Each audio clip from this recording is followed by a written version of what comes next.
हाँ, तो ये चैप्टर 3 का एक्सरसाइज का क्वेश्चन नंबर 3.12 है, जिसमें एक पोटेंशियोमीटर दिया गया है। ठीक है, इस पोटेंशियोमीटर से हम लोग क्या निकालते थे, किसी भी सेल या बैटरी का मैक्सिमम पोटेंशियल डिफरेंस या ईएमएफ निकालते थे, यही तो निकालते थे। ठीक है, तो इसको इस तरीके से अरेंजमेंट किया जाता था कि इसमें एक गैल्वेनोमीटर होता था और गैल्वेनोमीटर के साथ एक जॉकी लगा होता था। जॉकी को हम वायर पर स्लाइड कराते थे, जिसकी वजह से हमको एक नल डिफ्लेक्शन मिल जाता था और जिससे सेल का ईएमएफ हम लोग फाइंड कर लेते थे।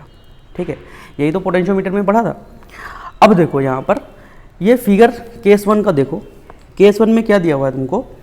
केस 1 में इस तरीके से दिया हुआ है कि यहाँ से जो नल डिफ्लेक्शन हमको मिल रहा है वो बी पॉइंट से 35 सेंटीमीटर की डिस्टेंस पर मिल रहा है, जहाँ पर नल डिफ्लेक्शन का मतलब है कि यहाँ पर अब इस सर्किट में, नीचे वाले सर्किट में करंट फ्लो नहीं करेगा।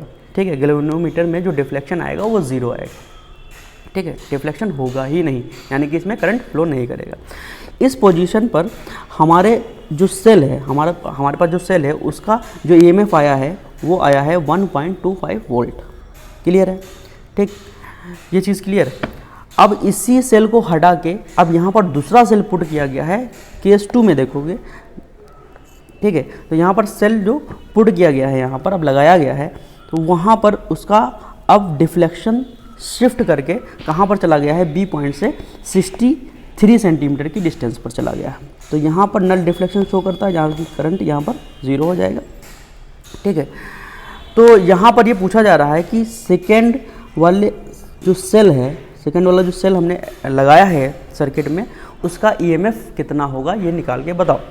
ठीक, तो हमने जब पोटेंशियोमीटर पढ़ा था वहाँ पर पोटेंशियोमीटर की एप्लीकेशन पढ़ी थी, और उस एप्लीकेशन में क्या पढ़ा था कि अगर दो सेल एक पोटेंशियोमीटर में लगाए जाते हैं तो दोनों सेल का जो ईएमएफ होता है और उनके नल डिफ्लेक्शन का जो डिस्टेंस होगा उनके बीच में क्या रिलेशन होता है। देखो वो रिलेशन ये होता है, देखो ये सब चीज़ें एप्लीकेशन में पढ़ी होंगी हम लोगों ने।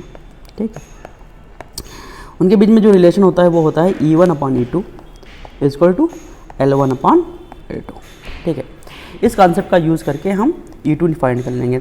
अब देखो E1 कितना है, पहले सेल का ईएमएफ कितना था हमारे पास 1.25। ठीक है, दूसरे सेल का हमको ईएमएफ निकालना है। पहले सेल का जो नल डिफ्लेक्शन था वो 35 सेंटीमीटर था और दूसरे का था तुम्हारे पास 63 सेंटीमीटर। ठीक है, कुछ नहीं करना है, सिर्फ क्रॉस मल्टीप्लाई करोगे यहाँ से। ठीक, E2 की वैल्यू आ जाएगी तुम्हारे पास 2.25 वोल्ट। बस इतना सा क्वेश्चन था तुम्हारा।